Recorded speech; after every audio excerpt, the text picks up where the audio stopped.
Orang bodoh tidak akan sampai kepada Islam. Bahkan oleh kebodohan tidak menutup kemungkinan akan murtad dari kehidupan Islam. واقتلوهم حيث ثقفتموهم واهجرهن في المضاجع. واقتلوهم حيث ثقفتموهم واهجرهم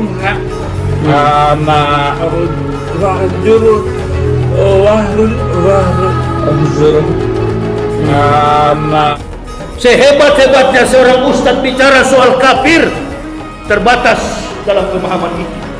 Karena mereka bukan pelaku sejarah. Saya adalah pelaku sejarah. Saya mantan kafir. Saya orang yang dulunya anti kepada Islam. Atas ridha dan petunjuk Allah Subhanahu wa taala. May yahdillahu fa huwal muhtadin wa may yudlil fa ulaika humul khasirun.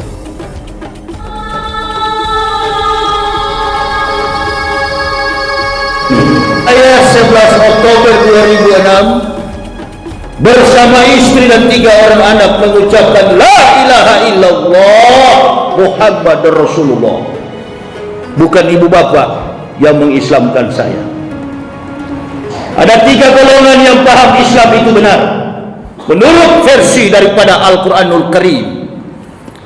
Orang yang pertama paham Islam itu agama yang benar adalah mereka para nabi Allah Subhanahu wa taala. Orang yang paham Islam itu Nabi Muhammad adalah nabi yang terakhir, adalah para nabi sebelum datangnya Rasulullah Muhammad sallallahu alaihi wasallam. Allahumma sholli wa sallim wa barik alaihi. Ibu bapak coba biasakan kalau mendengar nama itu, ibu bapak responnya cepat. Jangan diam-diam. Kalau ada yang mengatakan penceramah atau siapapun yang mengucapkan itu, respon dengan cepat.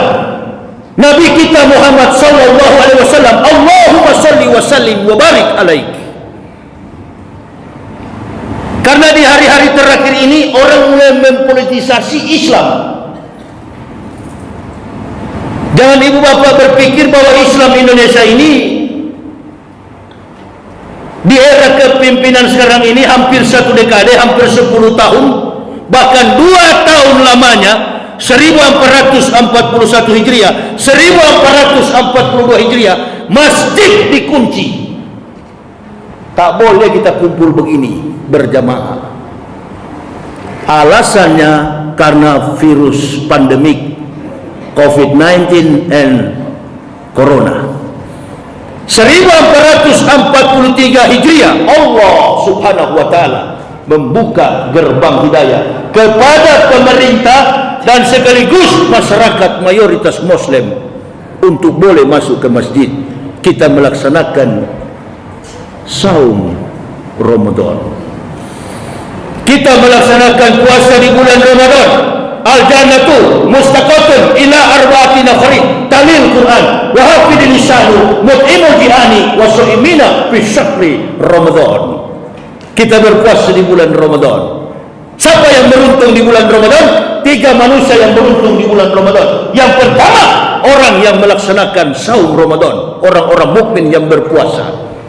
Yang kedua, anak-anak kecil yang dilahirkan pada saat tiba bulan Ramadan. Ini orang-orang yang beruntung. Anak seorang mukmin, bayi seorang kafir, ketika dia lahir di bulan Ramadan, dia mendapat berkah dari Allah Subhanahu wa taala. Yang ketiga, orang yang beruntung di bulan Ramadan adalah mereka orang-orang kafir yang mendapatkan hidayah dari Allah Subhanahu wa taala. Yang keempat, merupakan yang paling utama, talil Quran. Orang yang suka membaca Al-Quran. Orang yang membaca Al-Quran akan mendapat pengetahuan tentang hidup dan matinya. Orang yang mendapat hidayah karena paham isi Al-Quran. Jadi bohong, mustahil orang kafir masuk Islam kalau tidak paham isi Al-Quran. Saya nggak percaya kalau ada yang mengatakan saya masuk Islam karena mimpi. Saya tidak percaya. Bagaimana anda bisa melaksanakan perintah Allah Subhanahu wa Ta'ala kalau anda tidak paham isi Al-Quran? Kaum jenius, kaum saintis, orang-orang Eropa, orang Amerika meninggalkan jabatan, harta kekayaan mereka, kompetensi, kemampuan, intelijensi mereka tanggalkan di kaki, di atas sajadah masjid. Mereka sujud di hadapan Allah karena mereka mengerti isi daripada Al-Quran. Datang orang murtad keluar dari Islam, dia mengatakan 300 ayat di dalam Al-Quran perlu di skip, perlu di delete, perlu dihapus. Ini bukan orang kafir yang ngomong, orang yang murtad dari Islam, si Taipudin. Kenapa saya bilang Taipudin? Karena ada satu hewan, bukan gurita. Kalau gurita munafik, kelompok munafik, kelompok gurita banyak di Indonesia. Tapi yang saya maksudkan ini si Taipudin. Kenapa saya pakai Taipudin? Otaknya otak udang. Udang kepalanya itu penuh dengan tai. Makanya dia tidak bisa jalan yang maju. Jalannya udang itu adalah mundur. Karena berat dengan tai. Orang yang keluar dari Islam tidak ada alasan lain, cuma satu alasannya, perutnya lapar. Orang yang meninggalkan Islam hanya karena kepentingan duniawi. Qad aflaha man tazakka wa zakara asma rabbih fasalla bal tusiruna al-hayatad dunya wal akhiratu khairu wa abqa. Ada perbedaan yang sangat signifikan. Ada perbedaan yang sangat jauh rentangnya, langit dan bumi, antara kaum kafirin dan kaum mukmin yang murtad. Muslim yang murtad, argumentasi mereka lapar dan bodoh. Orang kalau sudah lapar, orang kalau sudah bodoh, pasti dekat dengan kemusyrikan, dekat dengan kekafiran. Tidak sedikit orang-orang mukmin yang tinggalkan Islam hanya karena bodoh, hanya karena lapar, hanya karena harta duniawi. Kita diselamatkan oleh Allah bukan karena jagonya kita ibadah, hebatnya kita sholat, kita puasa, kita beramal saleh. Bukan itu yang menyelamatkan umat Islam. Qad aflaha man tazakka, yang mensucikan kita, yang menyelamatkan kita karena iman dan amal soleh. Waktu kita mengucapkan la ilaha illallah Muhammadar Rasulullah, kata Nabi sallallahu alaihi wasallam, barang siapa mengucapkan la ilaha illallah ana saya, kata Nabi Muhammad Rasulullah, haramullahu naru alaihi, haram bagi mereka neraka jahanam. Menangnya orang-orang kafir di negara ini, bahkan di seluruh dunia. Kenapa? Saya lihat Islam di Amerika dan di Eropa sana, kalau ketemu dari semua negara, mereka bersatu. Mereka tidak saling menjustis seperti di Indonesia. Kita di Indonesia ini cuma beda ukuran jenggot, beda ukuran kaki celana, sudah jadi bidah kafir kepada sesama Muslim. Saya ini orang dari kafir, tahu persis bagaimana merombak ukhuwah Islamiyah. Sehebat-hebatnya seorang ustaz bicara soal kafir, terbatas dalam pemahaman itu. Karena mereka bukan pelaku sejarah. Saya adalah pelaku sejarah. Saya mantan kafir. Saya orang yang dulunya anti kepada Islam. Atas ridha dan petunjuk Allah Subhanahu wa taala. May yahdihillahu fahuwal muhtadin wa may yudlil faulaika humul khasirun. Barang siapa, kata Allah, yang kami berikan petunjuk, may yahdihillahu fahuwal muhtadin wa may yudlil faulaika humul khasirun, maka mereka adalah muhtadin, bukan mualaf. Mualaf itu orang yang dibujuk hatinya. Mualaf itu adalah orang yang dibujuk hatinya. Saya dan keluarga, istri dan anak-anak masuk Islam, tak ada satu makhluk yang bujuk kami. Kami dipilih oleh Allah, kami dipanggil oleh Allah, kami dipersilahkan oleh Allah, masuklah ke dalam agama ini. Saya selalu mengatakan kepada orang-orang musyrik, orang-orang kafir, ikutilah, you come with me, ikuti jalan kami, ikuti keselamatan yang kami lakukan, Hidup di dunia ini berapa lama, saudara-saudara rahimakumullah? Tidak lama. Kita bersabar 100 sampai 9 sampai 100 tahun, 90 sampai 100 tahun. Kalau Allah perpanjang usia hidup kita, alhamdulillahirabbil. Kalau tidak sampai, saya masuk Islam tanggal 11 Oktober 2006, berusia 36 tahun. Sekarang saya ini sudah berusia 50 tahun. Sudah 16 tahun lebih saya berdakwah sampai hari ini. Tanggal berapa ini? Tanggal 1 Juli 2022. Nanti Oktober 17 tahun keislaman saya. Belum lama saya masuk Islam. Ya Allah ya Rabbi, berikan saya usia yang panjang, bukan supaya saya menikmati dunia. Berikan saya usia yang panjang ya Allah, supaya amal perbuatan saya bertumbuh dalam keimanan ketakwaan Islam. Amin ya Rabbal. Jangan berdoa supaya kita kaya raya. Umat Islam ini umat pemenang. Kenapa disebut pemenang? Tak ada agama lain sehebat, sesuci sebenar agama Islam. Tak ada. Orang-orang di luar Islam tempatnya di neraka. Inna atatna lil kafirina salasila wa aklalau wa sa'ir. Sesungguhnya kata Allah, kami sediakan bagi orang-orang kafir adalah belenggu, rantai dan neraka yang menyala-nyala. Hanya umat Islam yang masuk surga. Bukan dia NU, bukan dia Muhammadiyah, bukan dia Al-Wasliyah, bukan dia Naqsabandiyah. Semua Muslim begitu masuk ke pelataran kiamat, la tasalu qadama abdin yaumal qiyamati min baini yadayillahi ta'ala hatta yus'alu an arba'ati asa an umri fima afnahu wa an jasadihi fima ablahu wa an ilmihi wa amila bihi wa an malihi min aina iktasabahu wa fima anfaqahu. Hanya 4 pertanyaan. Hei manusia, tidak beranjak kaki seorang hamba dari pelataran kiamat, la tasalu qadama abdin hamba Allah, kecuali dia ditanya 4 persoalan. Yang pertama, an umri fima afnahu, umur kau habiskan untuk apa?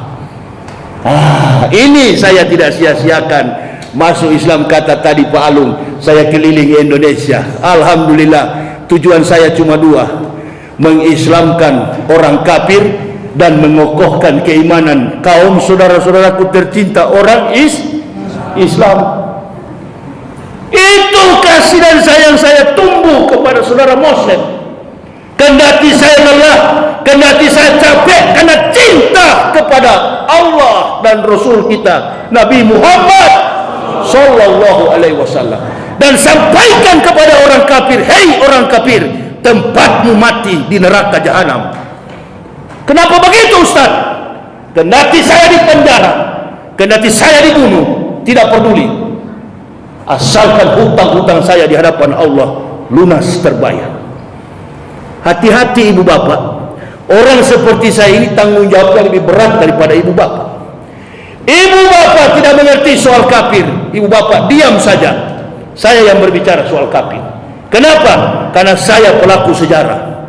Kalau saya tidak sampaikan kepada orang kafir, nanti saya masuk surga, ditanya ketika saya ada di surga, dikeluarkan lagi dari surga.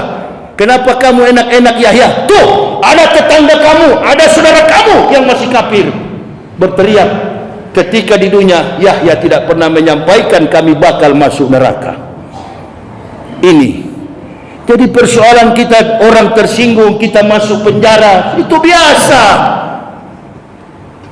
Bukan karena hebatnya orang-orang yang memenjarakan saya, bukan. Jangan pernah menyalahkan siapapun. Ma'asabah min musibatin illa bi'idnillah wa may yu'min billahi yahdi qalbuh wallahu bikulli syai'in alim. Tidak ada musibah menimpa pada seseorang illa bi'idnillah, kecuali dengan izin Allah. Barang siapa beriman kepada Allah, maka Allah akan memberikan pengetahuan ke dalam hatinya. Sesungguhnya Allah Maha mengetahui segala sesuatu. Jadi pengetahuan umat Islam itu bukan di kepala. Ini orang kepalanya botak, gundul, tasak di sini, berarti dia pintar. Bukan.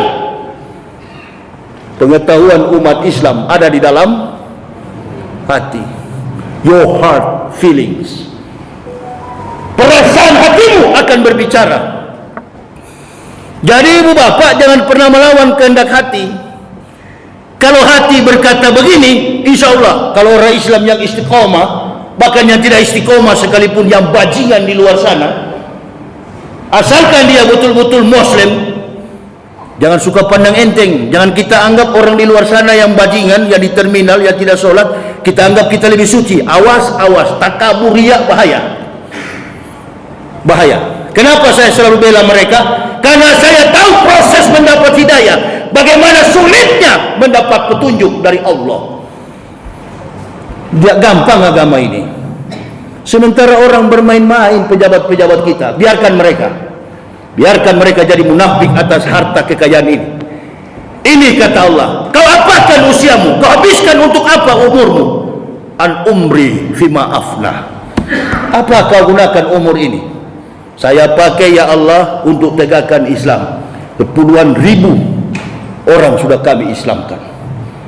Allahu Akbar. Masuk Islam atas keterangan mendasar. Cuman saya selalu pesan, jangan semua kamu masuk Islam, hai kafir. Kenapa? Kalau kamu masuk Islam semua, siapa yang di neraka nanti? Tak boleh semua. Yang pintar-pintar. Jangan masuk Islam karena mau kawin. Orang juga ada yang masuk Islam karena kawin, insya Allah kalau istiqomah. Tapi ada juga yang masuk Islam cuma mau kawin. Tidak sedikit artis-artis muslimah yang kemudian terjerumus pada perkawinan, kawin dengan laki-laki kafir. Hati-hati, ini strategi orang kafir, pura-pura nikah dia. Pertama-tama dia nikah. Udah bu, udah pak. Kau mau nikah sama si Siti? Iya. Kau mau nikah sama Indun? Nggih. Udah kamu nikah ya? Insya Allah kamu Islam ya? Insya Allah saya Islam. Oh, ini baru tunangan. Begitu dinikahkan, dibuat ijab kabul, 1-2 tahun dapat keturunan hamil. Pendetanya mulai bisik, bawa dia ke gereja, kita baptis. Inilah upaya pendangkalan akidah alias pemurtatan, murtad generasi umat Islam. Lebih baik mati daripada kita harus menjual agama ini. Masa saya dari kafir begini, satu keluarga setia di jalan Allah, ibu bapak sayang agama ini, mau kemana kita lari? Hanya berhadapan dengan pengadilan Allah. Saya kemarin berhadapan dengan pengadilan hakim yang mulia, karena hakim tahu, hakim saja tahu saya tidak bersalah, dihukum oleh masyarakat saya penista agama. Saya bukan menista agama, saya berdakwah. Karena tahun 2019 seluruh pendeta di Indonesia menyerang Ustadz Abdul Somad, saya protes, saya bela Ustadz, karena kita sama-sama satu korps baret putih. Kita sama-sama Ustadz. Saya cuma tanya di ceramah, kenapa Ustadz yang kamu lawan bukan Yahya Waloni? Saya punya data-data biodata hidup ini lengkap. Saya mempendetakan para pendeta ada, dan dasar-dasar kitab Kristen yang kontroversial ada. Kenapa kalian tantang bela dengan si Taipudin? 300 ayat katanya harus dihapus. Taipudin, ini Tai punya kerjaan ini. Kalau antum memang betul-betul seorang intelektual seperti Yahya Waloni, bikin kisah ilmiah begini, ada bukti-buktinya. Memang NATO, memang dasar dari kepintaran intelektual memang sudah mati, usia sudah mau mati, sudah tua, goblok lagi. Nggak ada orang-orang masuk Islam itu orang-orang cerdas, intelektual mereka di atas rata-rata. Jarang orang bodoh. Semua yang masuk Islam, intelektualitas mereka di atas rata-rata. Ahli-ahli, kaum saintis, teknokrat, rohaniawan, businessman, apalagi astronom.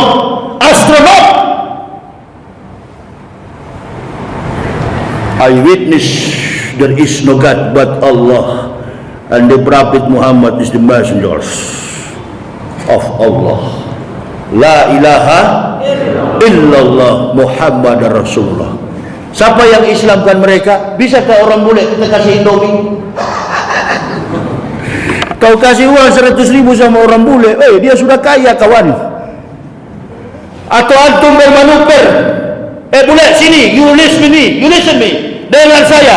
Kalau kau tidak ikut saya, dengar keterangan kitab ini. Mana bisa umat Islam sembarang-sembarang menafsir Quran? Ada ahli tafsir namanya mufassirin. Enggak boleh sembarang. Ini kitab suci, ini wahyu Allah. Di dalam wahyu ini ada Taurat, di dalam Quran ini ada Injil, di dalam Quran ini ada Zabur. Semua kumpulan kitab para nabi, Nabiullah. Itulah namanya Masya Allah.